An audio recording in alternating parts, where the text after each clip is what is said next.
My 9-year-old woke up on Christmas Eve and found a note. We needed a break from you. Don't call. The whole family went to a beach resort without her. When I found out, I didn't cry. I did this. 4 days later, they found something on the kitchen table and started screaming. I woke up to my phone vibrating against the nightstand like it was trying to escape. Christmas Eve, 6:12 a.m. Too early for anything except emergencies or flights I definitely wasn't on. I grabbed it, still half tangled in hotel sheets. "Mom?" my daughter, Zara, whispered. Instant adrenaline. I sat straight up. "Zara? What's wrong?" Silence. A tiny breath. And then, I think something's wrong. The house is empty." That sentence hit me harder than any alarm clock. I swung my legs off the bed and stood, the cheap carpet cold under my feet. I was in yet another anonymous airport hotel, an hour flight from home, because small city hospitals don't care that it's Christmas when they're drowning in flu and short on doctors. Holiday coverage is mandatory, and this week I was it. I'd told myself it was fine. I'd be back tomorrow. Zara loved my parents, her grandparents, and my younger sister Samantha was there with her kids, Owen and Quinn. Full house. Built-in chaos. Built-in babysitters. Except now my 9-year-old sounded like she was standing at the edge of a cliff. "Okay," I said, forcing my voice steady. "Tell me where you are." "In my room," she whispered. "But it's too quiet. Not normal quiet." "All right. Put me on speaker, okay? We're going to walk through the house together." I heard a faint beep as she switched modes, then the rustle of blankets as she got up. "Okay," she said. "Good. Open your door and tell me what you see." "The hallway light's on," she said. "Grandma always turns it off at night." I filed that away. "Anyone in the hallway?" "No, just the light." "All right. Walk toward the living room." Her footsteps sounded small and hollow through the phone. I could picture the hallway, the family photos I'd hung, the mirror my mother always complained about, the runner rug I'd bought on sale between night shifts. All of it mine. All of it paid for with exhausted bones. "I'm in the living room," she said. "The TV's off. Grandpa's blanket is gone." My heart rate picked up. "Is the tree on?" We'd decorated it last week, me, Zara, and Quinn, while Owen pretended he was too cool and still fought for the top ornament. She paused. "Yeah. The lights are on, but there's no coffee cup. Grandpa always has coffee." It was such a small detail, but something about it made my stomach turn. "Okay," I said. "Let's check the driveway. Just peek through the curtain." She patted over, and I heard the soft hiss of fabric moving. "Mom," she said, voice shrinking. "Grandma's car is gone. And Grandpa's truck. And Aunt Sam's car, too." So, not a quick coffee run. I took a slow breath. "All right. Remember they were talking about leaving early for the beach resort? Maybe they just—" "Without me?" she said. "They didn't wake me up. They didn't say anything." That part lodged in my throat. "Maybe there's a note," I said, clinging to whatever script I could find. "Check the kitchen table. Sometimes people leave notes when they go out." This was the moment where, in a different family, the note would say something like, "Ran to the store, back soon, love you, eat the cookies." I listened as she walked. "I'm in the kitchen," she said. "There's a paper here. Like a ripped-out notebook page." My pulse started to thud. "Pick it up," I said. "What does it say?" She rustled paper, took a breath, and read, stumbling over the first word. "We needed a break from you. Don't call."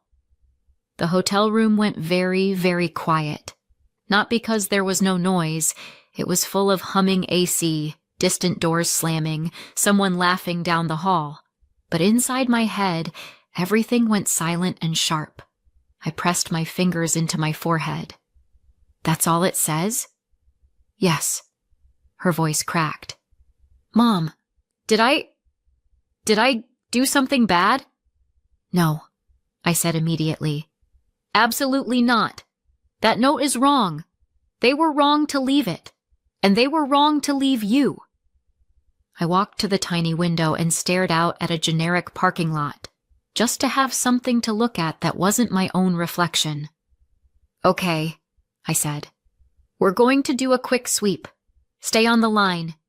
Check Grandma and Grandpa's room. Her footsteps dragged a little now. Grandma's bed is made, she said after a second. Her suitcase is gone. Grandpa's too. There's dust where his boots were. I forced a breath. Okay, check Samantha's room. She walked down the hall. A pause, then. Her suitcase is gone too, and the kids' stuff. Owen's Switch isn't here, and Quinn's unicorn is gone. A tiny inhale. They always take those when we go somewhere. Of course they took Quinn's unicorn, but not Zara. I sat back on the edge of the bed because if I didn't, I was going to fall. All right, I said. I'm going to try calling Grandma. Stay on the line with me, just be quiet for a minute. I put Zara on mute and dialed my mother. Straight to voicemail. My father. Voicemail. Samantha. Voicemail. Not even a ring. Not even a half-hearted, sorry, can't talk right now. I unmuted Zara. Okay. I'm still here. I knew it, she whispered. They went to the beach without me. Her voice did something to me then. It wasn't the crying. I'd heard her cry before. This was quieter, flatter, like she was already trying to shrink herself smaller so the world wouldn't notice. I needed another adult. Any adult. Unfortunately, that left me with Reed. Reed wasn't blood, just a longtime friend of the family who'd somehow become a permanent extra in our family group chats and vacations. He had Seinfeld opinions and a talent for always being around when there was free food. I scrolled to his name and hit call. He answered on the second ring, over loud noise, kids shouting, water in the background, what sounded suspiciously like a blender. Naomi! Hey! Mary! Where are my parents? I asked. He hesitated. They're around? Try again. I heard someone in the background ask. Is that Naomi? Then lower. Don't just give me the phone. Reed's voice dropped. They said you knew. Reed, I said, each word precise. Where are they? And where is my daughter supposed to be right now? He exhaled. We're at the resort. They left early to beat the traffic. Your mom said Zara would be fine for a few hours. Samantha said she needed a break because Zara's been, quote, extra. They were going to pick her up later, I think. Or maybe, if you finish that sentence, I am going to come to that resort and remove your larynx with a plastic spoon. He made a small, terrified noise. Look, I just tagged along, okay? I didn't make the plan. You still came, I said. I hung up before I said something a medical board might frown on. Mom? Zara asked. Are you still there? Yes, I said. I'm here, and I'm coming home. But you're at work, she whispered. I don't care. I checked the time. If I left now, I could maybe be on a flight before 8. Maybe be home before noon. Maybe. Listen, I said. I'm going to call Mrs. Martin. She's coming over to stay with you until I get there, okay? Our neighbor, Mrs. Martin, was the kind of retired school teacher who had a key to everyone's house and a sixth sense for when kids needed cookies or boundaries. Zara loved her. I trusted her. Don't open the door for anyone except her, I said, and keep the house locked. Okay, Zara sniffed. I'll stay on the phone until she gets there, I said. I switched to three-way calling and rang Mrs. Martin. She picked up on the second ring, bless her. Naomi? Is everything all right? No, I said, but it will be. I need a favor. Big one. I explained in 3 sentences. Her voice got sharper with each one. I'll be there in 5 minutes, she said. Zara, sweetie, I'm coming right now. Don't be scared. You're not alone. Okay? Okay, Zara whispered. When I heard the front door open on Zara's end and Mrs. Martin's voice in the background, some small clenched part of me unclenched. I pulled up the airline app with shaking hands. The earliest flight home left in 1 hour and 40 minutes. The hospital had booked me into a hotel near the other city's airport, not ours, so I still had about 45 minutes drive to get there. In other words, no margin. At all. I booked it anyway. Holiday pricing, last minute. One way. My phone buzzed with the confirmation and my bank account quietly panicked. I yanked clothes on, shoved my things into my carry-on, and left half my life strewn across the hotel room. Housekeeping could keep the moisturizer and the dignity. Zara, I said, switching back to her call as I ran through the hallway. I'm on my way to the airport right now. Mrs. Martin is there with you, right? Yeah, she said. I could hear the TV murmuring in the background, cartoons turned up too loud. She's making hot chocolate. Good, I said. Stay with her. I'll call from the airport. Okay? Traffic was already building. Christmas Eve. Everyone going somewhere they actually wanted to be. My leg bounced as we inched forward. By the time I arrived at the airport, my heart had been hammering for so long it felt like background noise. I sprinted through the terminal, cut through the snaking security line with enough desperation in my eyes that they waved me ahead, and made it to the gate as they were announcing final boarding. You're cutting it close, the agent said, scanning my boarding pass. My daughter is home alone, I said, because my family forgot what the word family means. Something in my voice must have landed. She just nodded and gestured me through. When I finally arrived home, Zara ran out, hair flying, socks slipping on the porch. She slammed into me so hard I stumbled back a step. I'm here, I kept saying into her hair. I'm here. I've got you. I'm here. She pulled back just enough to look up at me, eyes red and wide. Mom, she whispered. Did I do something wrong?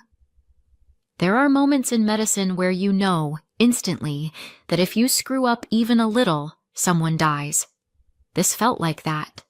Except the patient was my kid's sense of being wanted. I cupped her face in my hands. No, you did nothing wrong. They did. The note is on the kitchen table, Mrs. Martin said quietly. I haven't let her look at it again. I took the note, read it with my own eyes. We needed a break from you. Don't call. They hadn't even bothered to sign it. My parents, my sister. The people who'd wept when she was born, fought over who got to hold her first, called her our little miracle every time she coughed. I folded the note and slid it into my bag. Evidence. Souvenir. I didn't know yet. I slipped the note into my bag and held Zara a little tighter. They had no idea what they'd set in motion. And 4 days from now, they'd walk into that house and regret everything. It didn't start with the note on the table. I wish it had.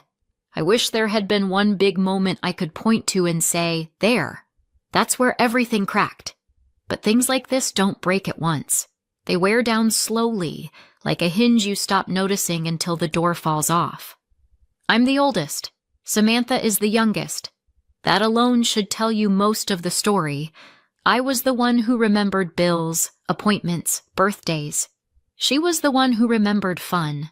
Our parents encouraged the arrangement. Naomi's responsible, Samantha's spirited. Those labels became our job descriptions. By the time I finished medical school, I'd been holding things together for so long it felt normal. My parents were proud of me, yes, but also very comfortable with the idea that responsible meant available, for emotional labor, financial help, childcare, you name it. When I finally bought my house after residency, they were the ones who suggested moving in to help with Zara. Zara was 5 then, and Jason, my ex-husband, was halfway out the emotional door already.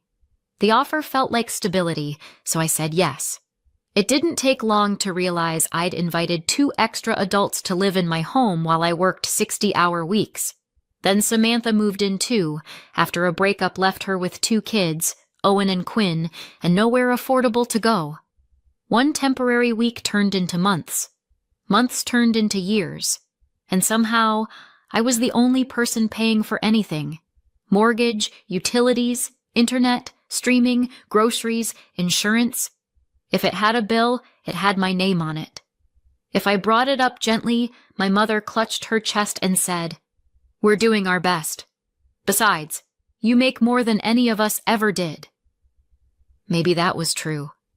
But respect doesn't cost money, and somehow that was always the thing in shortest supply. Worse than the finances was how they treated Zara. She's sensitive. The thoughtful kind, the kind who feels things deeply and notices every shift in tone. My family treated that like a flaw. My mother called her too delicate. My dad added dramatic. Samantha said she needed to toughen up, as if 9-year-olds should come with built-in armor. If Zara got overwhelmed at dinner, they teased her. If she cried at a sad commercial, they sighed. Once, she told my mother she didn't like loud voices, and my mother laughed and said, "Well, you picked the wrong family, didn't you?" That one stuck with me for weeks. I tried stepping in, but every time I did, they accused me of spoiling her or projecting from my job. The irony of being told how to parent my child by people who wouldn't buy toothpaste without asking first is not lost on me. Still, I believed in family. I believed in the idea that even flawed people can show up when it matters.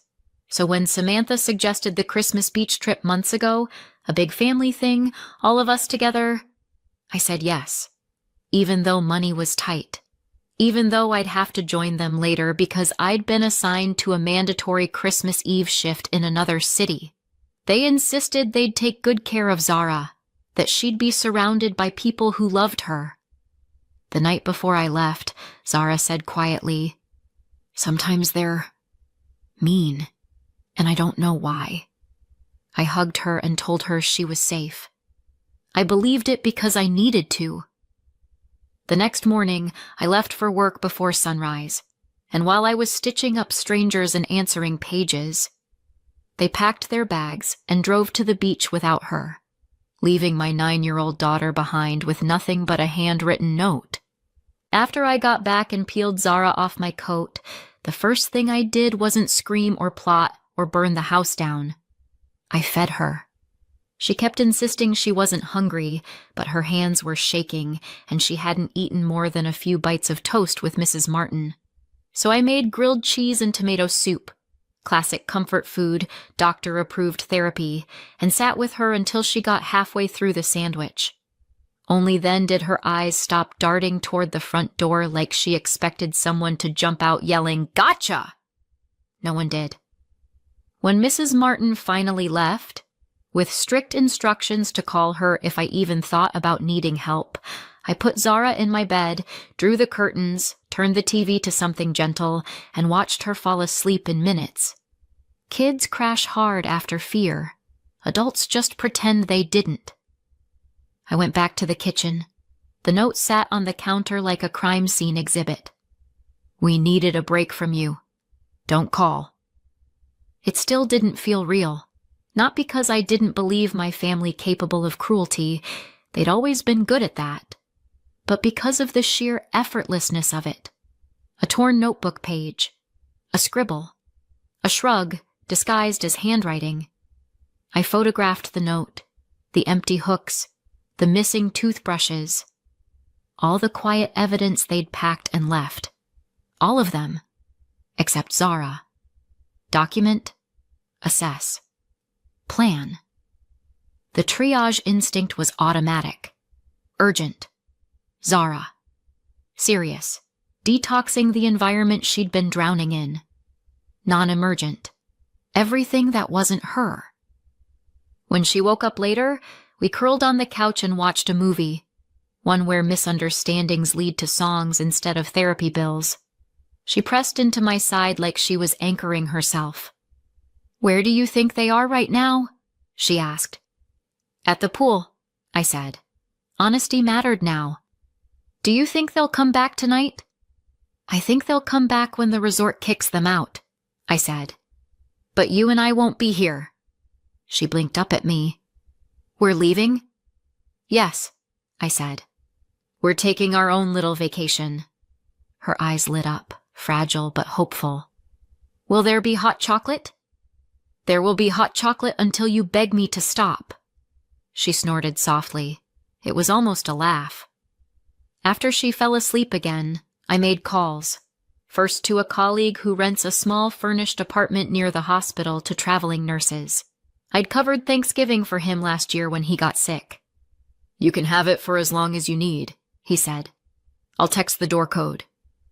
Next, I called a lawyer friend, someone I'd once stitched up after he lost an argument with a bar stool.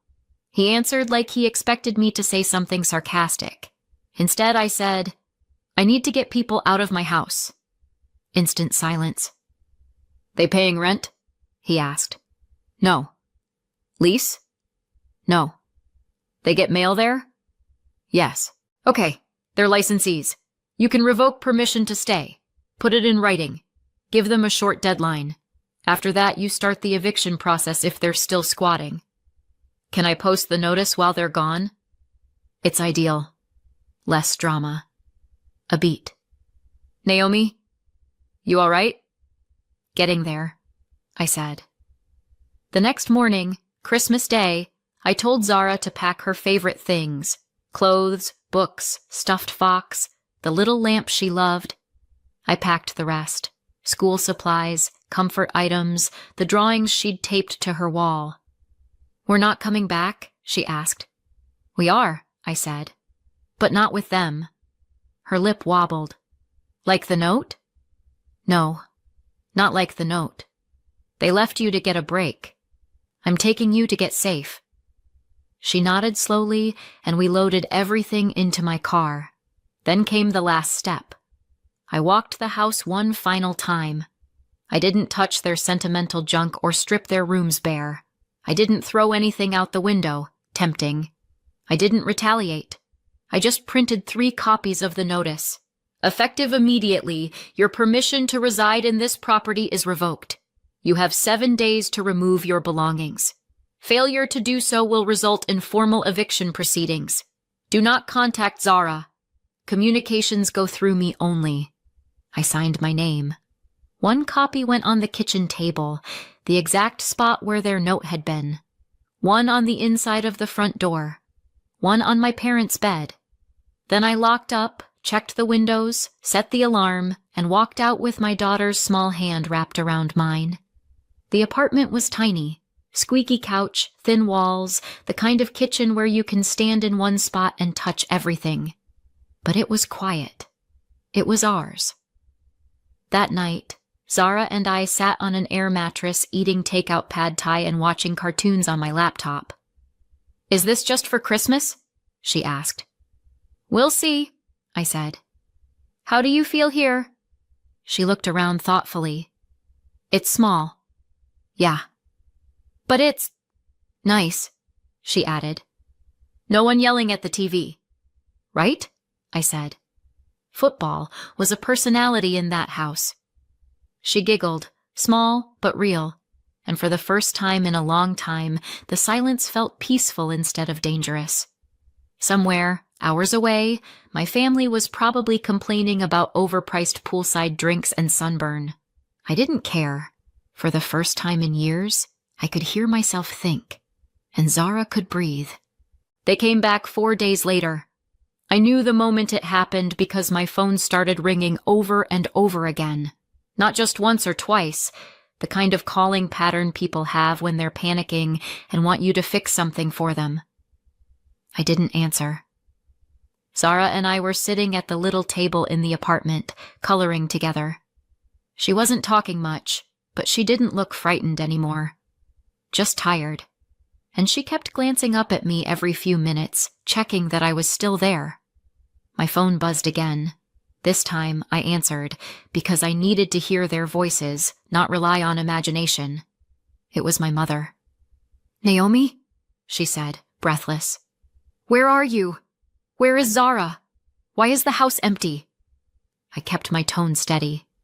"She's with me. She's safe." There was a small, stunned pause, and then my father's voice rose in the background. Not yelling, just startled and angry in a way I knew too well. "She took her. She took the girl and left the house." My mother's voice came back, strained. "Why would you do this? We came home and everything was silent. We didn't know what happened." "I left a notice," I said. "On the table." "We saw it," she said, her voice tightening. "It says you're removing us from the house. Surely that can't be real." "It is," I said quietly. My father came onto the line fully then. "Naomi, you can't just throw your family out. We've lived there for years." "You've lived in my home for years," I corrected gently. "And you left my daughter alone without telling me. You didn't check on her. You didn't call her. You left her to wake up and find an empty house." "That's not fair," my mother said softly. "We were coming back." "When?" I asked. "After breakfast at the resort? After a swim? After you remembered she existed?" She didn't answer. For a moment, all I heard through the line was quiet arguing between my parents and Samantha. Not shouting, more like three people scrambling to explain something to themselves before explaining it to me. Finally, Samantha's voice broke through. "Naomi, this is being blown out of proportion. We didn't mean for her to be scared. We just needed space. And you work so much. We thought she'd be fine." I let out a long breath. She was not fine. She was terrified. She thought something happened to all of you. She thought she'd done something wrong. And you didn't leave her a plan. You left her a note telling her not to call you. "It wasn't meant like that," my mother whispered. "I know what you meant," I said. "But I have to look at what it did." There was a soft sound on the other end, almost like she was crying but trying not to.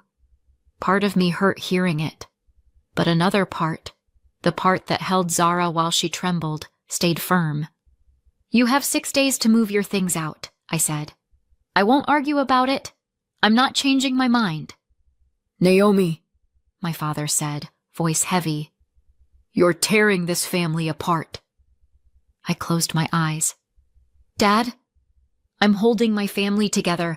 Mine is Zara and me. That's it right now." No shouting followed, just stunned silence. Then I ended the call. They didn't stop trying, of course. The messages came in waves, confusion, hurt, frustration, little attempts to tug on guilt. I didn't respond. I focused on Zara, on making the apartment feel familiar.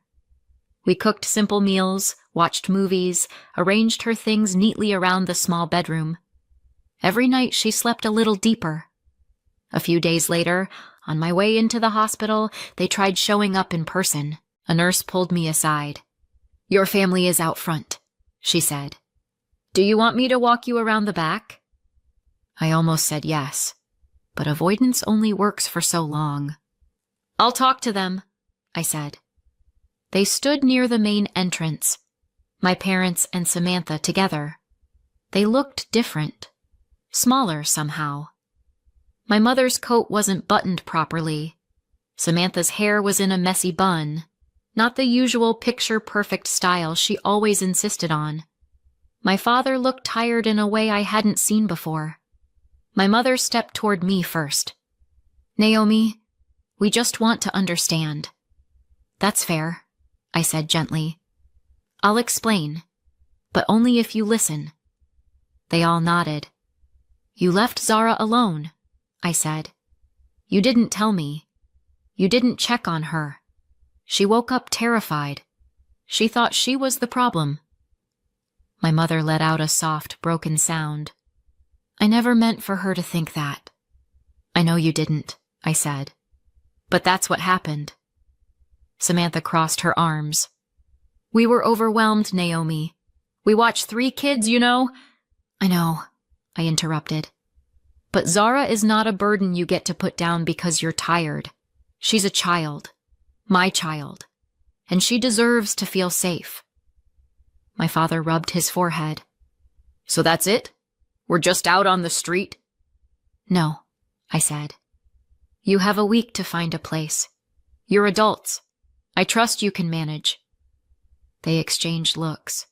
Uncomfortable, resistant, but also resigned. My mother sighed first. We really didn't think it through, she said softly. We thought you'd calm down after a day or 2. I'm not angry, I said. I'm done. There was no yelling, no dramatic exit, just a quiet understanding that something had broken long before this, and I was finally refusing to hold the pieces together alone. By the end of the week, they moved out. Not gracefully, but they managed. Mrs. Martin gave the occasional update, but I stopped asking for them. I didn't need to know who was angry at whom or which piece of furniture didn't fit in the rental. That part of the story wasn't mine anymore. Zara and I went back to the house a few days later. It felt different. Quiet in a peaceful way this time. Not in a lonely way.